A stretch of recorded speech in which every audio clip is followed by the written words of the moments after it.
Nessa vida, a gente está sempre construindo alguma coisa.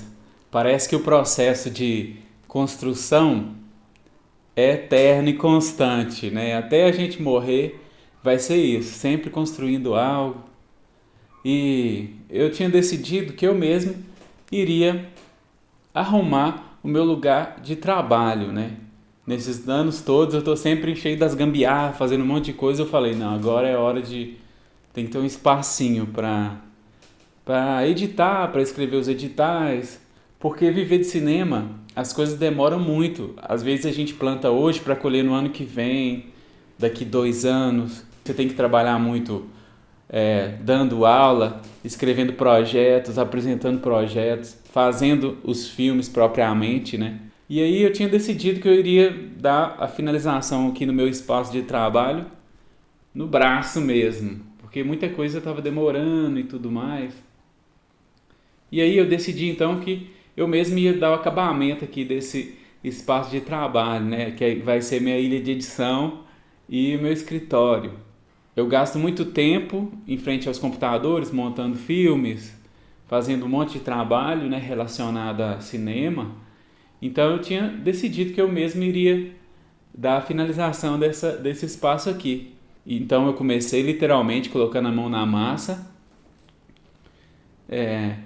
Só que eu tive que fazer uma viagem rapidinho de pouco mais de uma semana. E a obra em andamento, um eterno andamento. Eu fui fazer uma ação em outra cidade, que depois eu até vou soltar o vídeo sobre isso. Também fui gravar o som e produzir um filme em Belo Horizonte.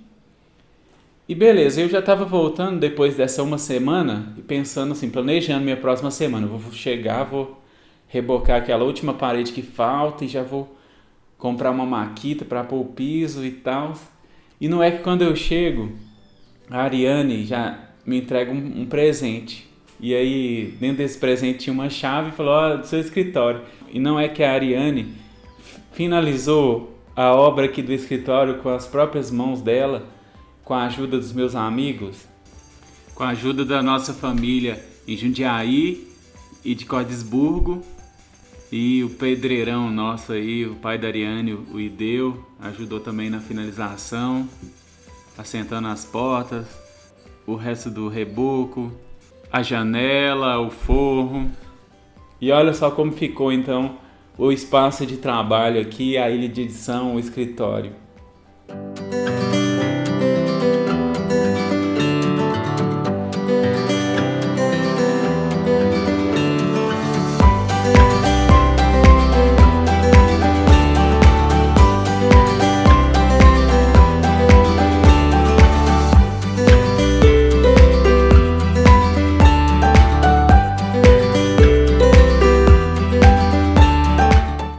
Detalhe para cafeteira novinha aqui em cima, luz de LED, essa lâmpada aqui super style, né? Cortina blackout, forro, uma parede de cimento queimado, outra parede branca para a gente projetar filmes e fazer nosso cineminha particular, uma parede toda preta, super style, essa mesa. E como sempre, como é de costume, eu sempre fico pensando, velho, o que Deus está querendo falar comigo sobre isso, né? E eu fico pensando assim, velho, como é bom a gente ter amigos, né, que ficam felizes quando a gente está feliz e torce pela nossa felicidade. E isso foi um exemplo disso, assim. Então, nada é mais precioso na nossa vida do que a nossa família, né? Dar valor na nossa família, honrar a nossa família e construir bons relacionamentos que a gente pode levar durante a nossa vida, até a nossa velhice e até a eternidade. Então, esse é o novo espaço de trabalho aí do Super Marco e com a obrigação de fazer isso aqui valer a pena, né? E produzir muito, fazer muitos filmes, colher muitos frutos para que a gente possa reparti-los também com quem está ao nosso redor. Valeu!